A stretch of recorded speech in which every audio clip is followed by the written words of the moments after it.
Marjan Pogačnik je bil nečak direktorja Narodne galerije Ivana Zormana. Od tod zagotovo velika ljubezen do likovne umetnosti. Njegov risarski dar se je pokazal zelo izrazito že v adolescenci. Je pa najprej vpisal umetnostno zgodovino na Ljubljanski univerzi tik pred drugo svetovno vojno. Po vojni pa se je odločil za likovno akademijo. Ob študiju, ki je vključeval grafiko v svojem rednem kurikularnem programu, je nastala prva grafika v njegovem opusu, to je droben lesorez Veronika, ki navezuje na kamniško legendo. Ta lesorez je Jakac, ki je bil vodja grafične specialke, zelo dobro sprejel in Marjan Pogačnik je potem po diplomi leta 1951 nenadoma odložil čopiče in se je povsem posvetil grafiki. Generacijsko sodi torej v prvo generacijo umetnikov, ki so študirali na Ljubljanski akademiji, na generacijo, ki jo zaznamuje tako imenovana notranja emigracija, beg v notranji svet, in Marjan Pogačnik je izrazit predstavnik te orientacije.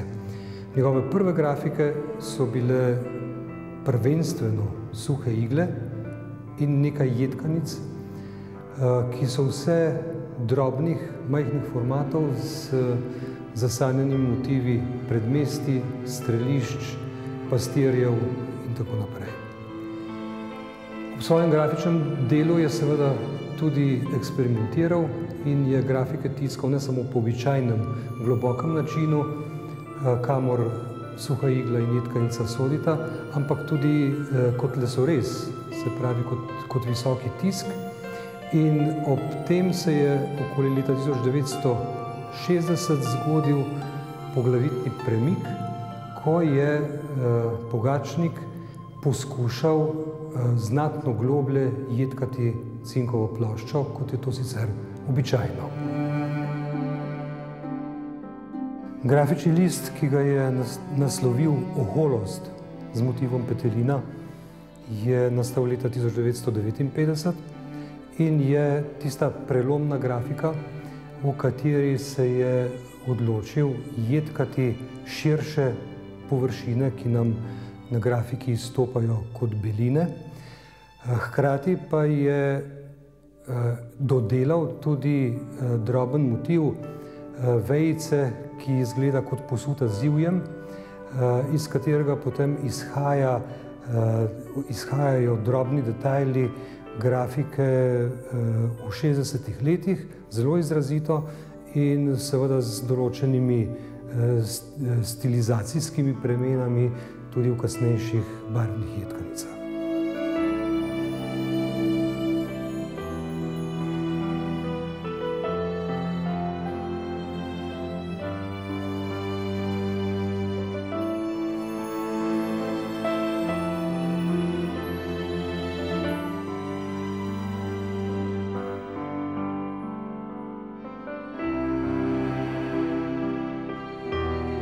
Sledila je potem serija pomembnih črno-belih grafik, ki jih je razstavil leta 1962 v Mali galeriji na svoji pravzaprav edini razstavi retrospektive v Narodni galeriji leta 2000.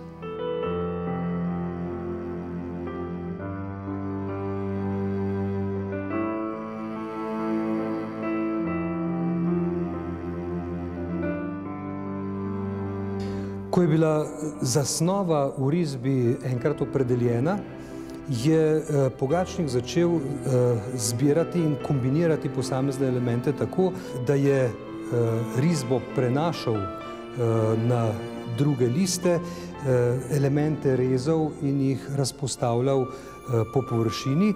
In ta faza postopka je zelo dobro vidna v tejle risbi kolažu, v kateri je sestavil elemente fotokopij in jih potem povezoval z flomastrom.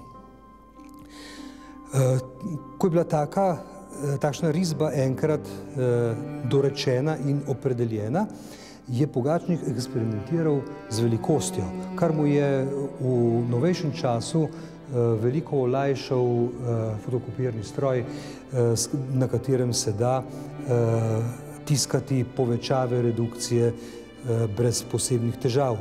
V tej fazi je potem umetnik napravil predlogo, ki je bila pripravljena za izdelavo filma. Film je pomemben pri ne samo eventualnih nadaljnih redukcijah ali povečavah, ampak pri samem tehničnem postopku prenašanja kompozicije na cinkovo ploščo.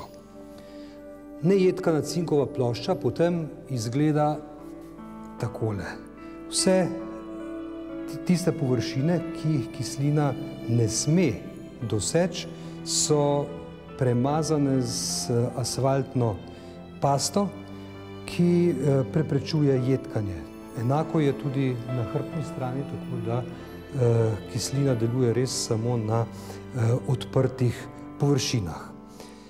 In v novejšem času je bilo mogoče to jedkanje kontrolirati z jedkanjem v navpičnem položaju. To pomeni, da plošče ne potapljamo več v kadi, ampak so postavljene vertikalno in ploščo pri jedkanju kislina samo obliva in se sproti odteka z nje. Grafična plošča potem, ko je pripravljena za tisk, izgleda takole.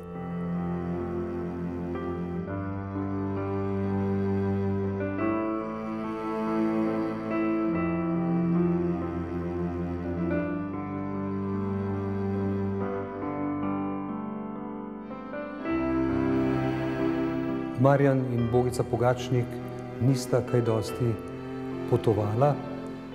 Prej bi lahko rekli, da je svet prihajal k njima, prihajal v njun mali intimni svet, v katerega je le redkim uspelo tudi pogledati. Tako so njuni prostori bili polni drobnih predmetov, spominov na prijatelje, ki so jih prinašali k njima, in neredko med njimi najdemo tudi motive, ki so Marjana Pogačnika navdahnili pri njegovem delu in jih je porabil kot fragmente svojih kompozicij. Takšni so recimo tile kamni pobrani kdo ve kje na sredozemski obali, v katerih najdemo naravne oblike, ki asociirajo Pogačnikove forme, to je formo njegovih grafičnih, reliefnih grafičnih površin, ki so začele nastajati v zgodnjih 60-ih letih. Krožniček s motivom konjiča je prišel nekje iz Grčije in Marjan Pogačnik je to formo konja potem porabil v številnih svojih študijah, risbah in tako naprej. V grafiki sami ga pa ne bomo zasledili. No in v postopku zasnove njegovih kompozicij so nastajale številne risbe, včasih na pač material, ki je bil pri roki, na listke iztrgane iz nekih večjih listov ali skicirk, in v njih je razvijal motive za svoje grafike. Tukaj imamo na primer postopnega oblikovanja takšne grafične plošče, ki je potem nastala kot grafika z naslovom Modri pejsaž.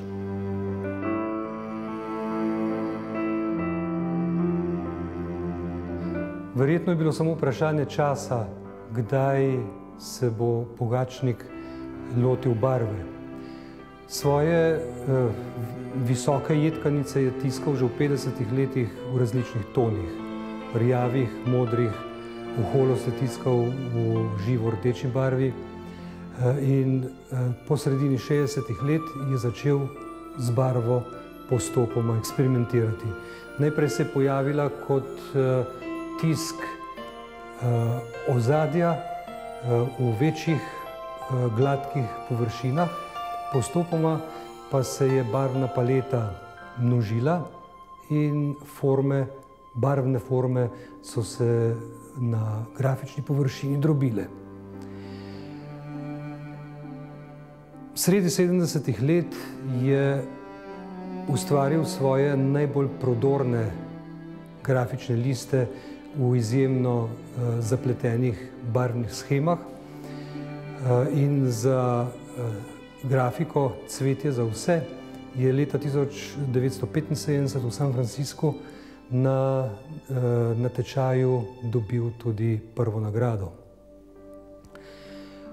Šele ko se Pogačnik resneje začne ukvarjati z barvo, pride tudi do prave inovacije oziroma do oblikovanja posebnosti Pogačnikove grafike.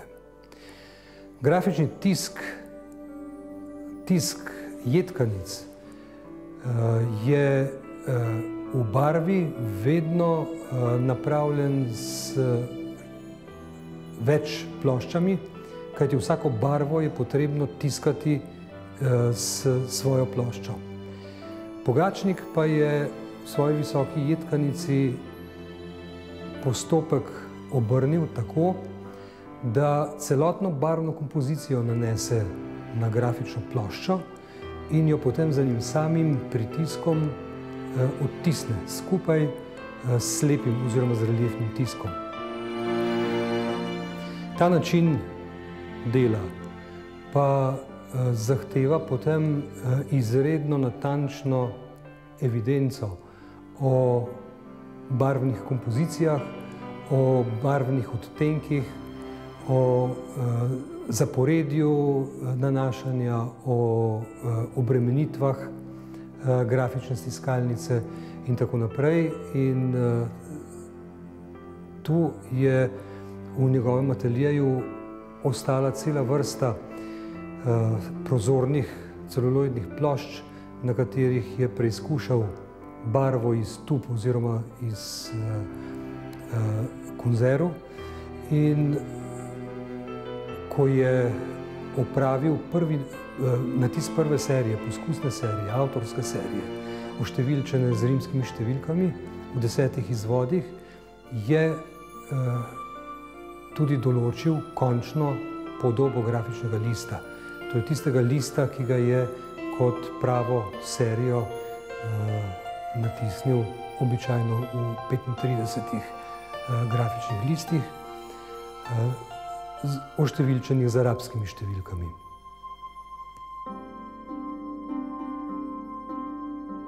Vse te zapletene postopke zasnove, priprave grafičnih plošč, predvsem pa samega tiskanja, je Pogačnik lahko obvladoval samo pomoči svoje žene, Bogice Avčin Pogačnik, ki je bila diplomirana arhitektinja, izšolana v Plečnikovem ateljeju in se je povsem posvetila temu sodelovanju z umetnikom. Obdobje od poznih 60-ih pa tja do sredine 80-ih let je obdobje, ko nastanejo največji Pogačnikovi grafični listi. Ti so terjali ogromno ne samo intelektualnega, temveč tudi fizičnega napora in seveda z leti je ta fizični napor postajal nevzdržen. To se odraža v nadaljevanju Pogačnikovega opusa, ko opazimo postopno manjšanje formatov grafik. Skratka, vse te postopke je moral spraviti na tisto mero, ki sta jo lahko z Bogico še obvladovala. Po sredini 70. let se razsvetli njegova paleta, naslovi so vedno poetični in lirični, tako kot že pri prvih njegovih grafičnih listih, in Pogačnikova grafika je neverjetno priljubljena med publiko in zbiralci. Ker zapletena tehnika ne dovoljuje večjih naklad, so hkrati Pogačnikovi grafični listi tudi redki. Zelo redko jih najdemo na trgu, razen morda drobnih formatov, ki jih je vsako leto zvesto tiskal kot voščilnice in pošiljal svojim prijateljem in znancem. Marjan Pogačnik je zbiral vse mogoče. Še posebej je bil pozoren na predmete slovenske kulturne dediščine in med njimi je zbral izjemno veliko zbirko podobic. V tej zbirki posebno pozornost pritegnejo tiste podobice, ki so kombinirane s tekstilom ali pa tekstilnimi vzorci, z nekakšnimi čipkastimi okvirji, kajti prav v teh detajlih se kaže še ena afiniteta med tradicijo, naravo in Pogačnikovim opusom.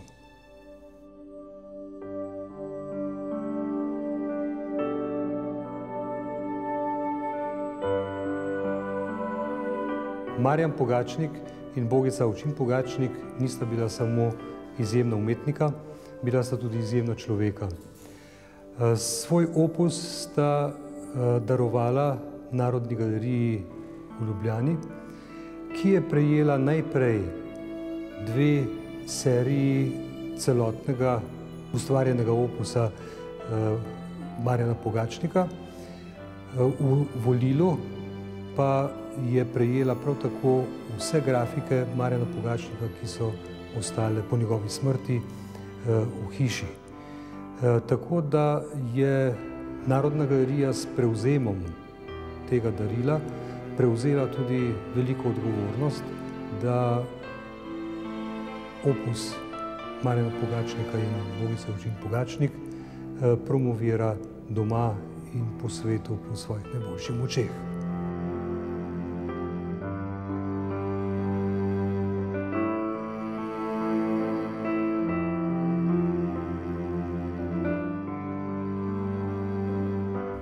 Marjan Pogačnik je prejel za svoje delo številne nagrade. Med domačimi je Prešernova nagrada leta 1986, z njo je povezana donacija 25 grafičnih listov galeriji Prešernovih nagrajencev v Kranju. Prejel je srebrni častni znak svobode Republike Slovenije. Za donacijo Narodni galeriji pa ga je Narodna galerija počastila z nazivom Zlati mecen umetnosti in Slovensko muzejsko društvo in Skupnost muzejev Slovenije sta mu izročila Valvazorjevo priznanje za tako pomembno darilo v javno zbirko. Čeprav se Marjan Pogačnik ni prišteval med člane ljubljanske grafične šole, pa generacijsko in s svojim delom nedvomno vanjo sodi. Njegovo delo ga je hkrati pripeljalo tudi v vse pomembnejše preglede svetovne grafike v 20. stoletju. Njegovo delo je našlo poti do številnih pomembnih grafičnih zbirk doma in po svetu. In v njem so se izrazili izjemno navdušeno nekateri veliki poznavalci. Med njimi je bil gotovo Federico Zeri, ki ga je osebno spoznal in mu je v enem svojih pisem z zahvalo za poslano grafiko izrazil tudi izjemno občudovanje. Dzeri sam je bil mnenja, da je Pogačnikovo delo nekako ujelo duha tega prostora in naše kulture v 20. stoletju in ga zato prištevamo med tiste umetnike, ki gradijo našo identiteto na grafičnem področju.